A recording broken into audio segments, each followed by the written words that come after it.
Alors voici le compte tierce chronographe de Louis Moinet de 1816. Ici au sommet, sous 12 heures, vous avez le bouton poussoir qui est la commande de départ du fonctionnement de cet instrument. À 11 heures, c'est-à-dire sur la gauche, vous avez le bouton poussoir de la remise à zéro du compte tierce. La configuration du cadran se subdivise en 3 sous-cadrans. Le premier, à 1 heure, comporte le compteur des secondes. À gauche, à son opposé, vous avez le compteur des minutes, jusqu'à 60 minutes. Ensuite, une fois passé les 60 minutes, l'incrémentation des heures se fait sur le compteur d'heures qui comporte 2 fois 12 heures. Je vais maintenant vous faire la mise en fonction pour une mesure longue du chronographe qui va se mettre en fonction de cette façon-là. Et j'introduis dans la bélière ce petit outil qui permet de maintenir le bouton pour que la fonction puisse se perpétuer jusqu'à et au-delà de 24 heures.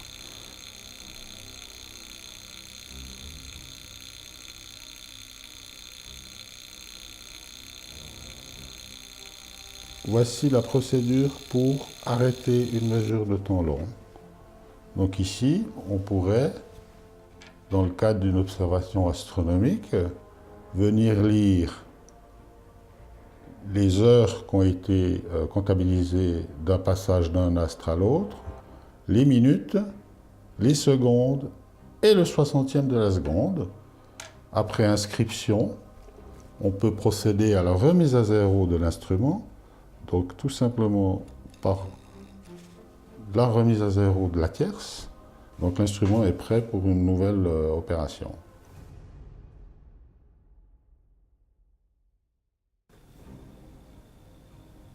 En prenant cette pièce dans les mains, j'ai pu m'apercevoir que c'était une exécution magnifique. Ma grande surprise en ouvrant le boîtier, c'est de découvrir un mouvement de très belle facture et de très belle fabrication. Tout est parfaitement poli, tout est parfaitement doré. On pourrait croire que c'est un mouvement récent alors qu'il a près de 200 ans d'âge.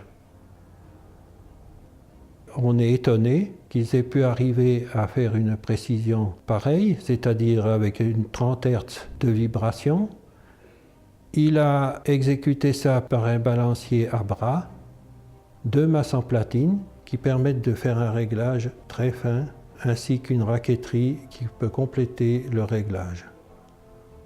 Il a conçu un échappement avec une tuile en saphir qui permet d'avoir un déroulement très précis.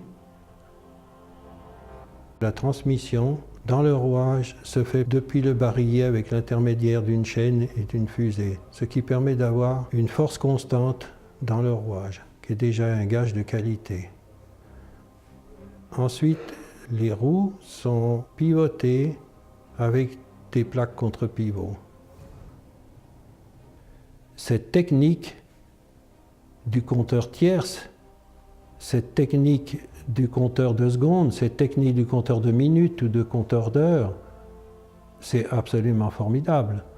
À l'époque, on peut dire que c'était vraiment le premier chronographe qui a existé.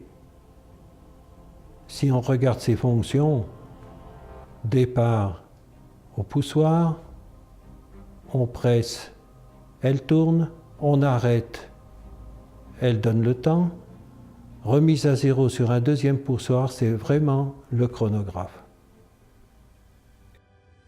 L'invention de Louis Moinet, en fait, préfigure d'une dizaine d'années l'invention de Nicolas Mathieu-Rieusec, un horloger d'origine toulousaine établi à Paris, qui dès 1822-23 a été en fait le premier, et c'est à lui que l'on donne l'invention du chronographe, dans l'étymologie moderne du sens, donc chronos, le temps, graphie, écriture, puisque le mécanisme de Nicolas Mathieu-Rieusec était en fait un chronographe qui inscrivait à l'aide d'un mécanisme encreur les temps intermédiaires. Donc on a également donc, toute une polémique avec le fils d'Abraham Louis Breguet à la même époque, avec un système similaire déposé, breveté en Angleterre par un dénommé Faton, qui était élève de Breguet. Donc en fait, Louis Moinet préfigure d'une dizaine d'années cette invention, et c'est à lui aujourd'hui que l'on peut donner de façon raisonnable l'invention du chronographe tel qu'on l'entend aujourd'hui, donc permettant un calcul de temps intermédiaire. Il faut également mentionner que sur cet instrument, on a un mécanisme du retour à zéro, donc tout ça est condensé dès les années 1815-1816 dans l'invention de Louis Moinet, qui se caractérise également par un échappement à haute fréquence.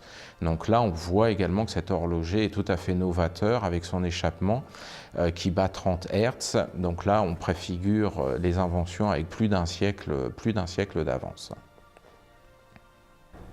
Je viens de voir le chronographe de Moinet réalisé en 1815-1816 et je suis stupéfait par cet appareil, et ce à plus d'un titre.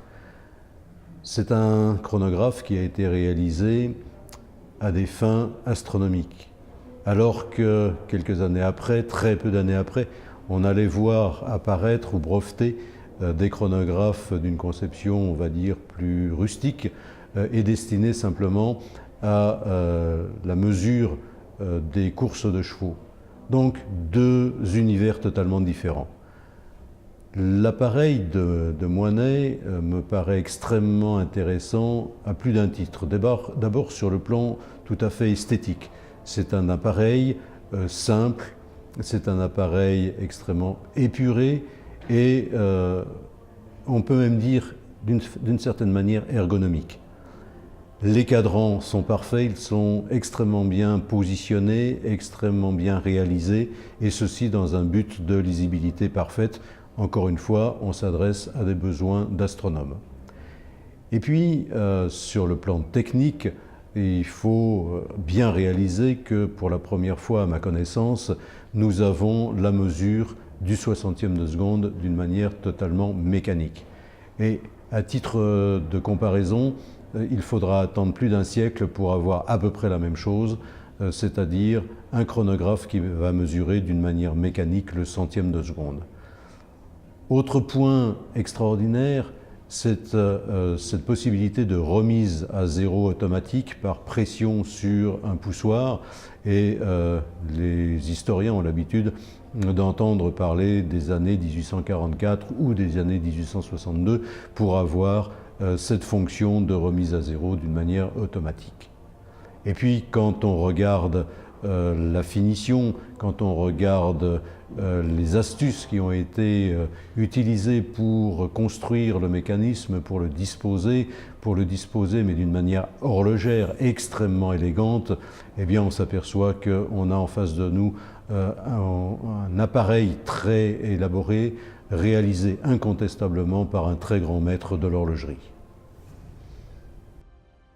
Si on admet aujourd'hui que Louis Moinet n'est pas forcément un personnage très connu, ça mérite quand même de rappeler que dans la présentation de ce compte tierce datant de 1816, il est tellement inventeur et avant-gardiste par la même occasion qu'on pourrait même dire, avec des termes peut-être un peu contemporains et urbains aujourd'hui, il a bluffé tout le monde, parce qu'il avait pris une avance pratiquement d'un siècle pour que toutes ces inventions portées dans cet objet de 1816 soient recouvertes et réalisées par d'autres fabricants et établisseurs qui fabriquaient et commercialisaient de l'horlogerie dans les 100 années qui ont suivi cet objet.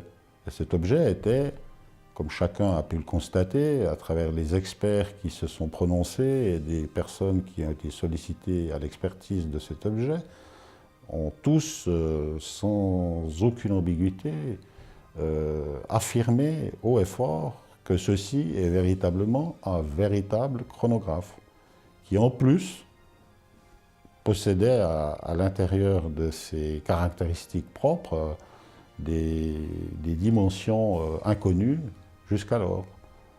Je vais parler des 30 Hz, 216 000 amplitudes à l'heure, Je veux parler du système de remise à zéro.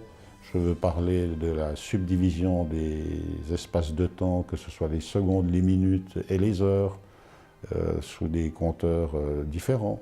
Donc tout ça est une preuve évidente et irréfutable qu'il était un inventeur ingénieux et ingénieur, artiste et artisan.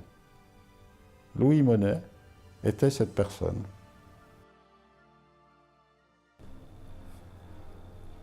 Ça fait une quinzaine d'années que j'ai recommencé ce travail qui consiste à refaire connaître le nom de Louis Moinet, un grand horloger parisien du XVIIIe dont l'héritage avait été oublié de nos jours. Quand on a recommencé, on n'avait pas grand-chose dans les mains. On avait une notice biographique du Panthéon biographique universel, une notice nécrologique qui consiste en une quinzaine de pages décrivant la vie de Louis Moinet, mais tout le reste de son œuvre avait été oublié. Et entre-temps, on a retrouvé des pendules artistiques qu'il a créées pour Napoléon ou pour le maréchal Murat, le roi de Naples, les deux présidents américains Thomas Jefferson et James Monroe, ainsi que d'autres pour d'autres têtes couronnées d'Europe. On a également retrouvé des précieux exemplaires de son fameux traité d'horlogerie qui date de 1848, qu'il a mis 20 ans à écrire et qui est l'ouvrage de référence du XIXe siècle. Aujourd'hui, on a une société qui s'appelle les Ateliers Louis Moinet, à Saint-Blaise, en Suisse, et dont le but est de promouvoir l'héritage de Louis Moinet à travers des créations modernes qui ont le même esprit que celles de Louis Moinet, à savoir des valeurs d'horlogerie créative, d'art et d'astronomie. On a par exemple incorporé dans nos créations modernes des météorites tout à fait rares et exclusives de la Lune ou de Mars. Aujourd'hui, c'est un plaisir et c'est un honneur de partager avec vous une découverte exceptionnelle, peut-être le plus grand fait historique en horlogerie des 200 dernières années, la découverte de ce premier chronographe jamais réalisé par Louis Moinet en 1816. Louis Moinet, inventeur du chronographe.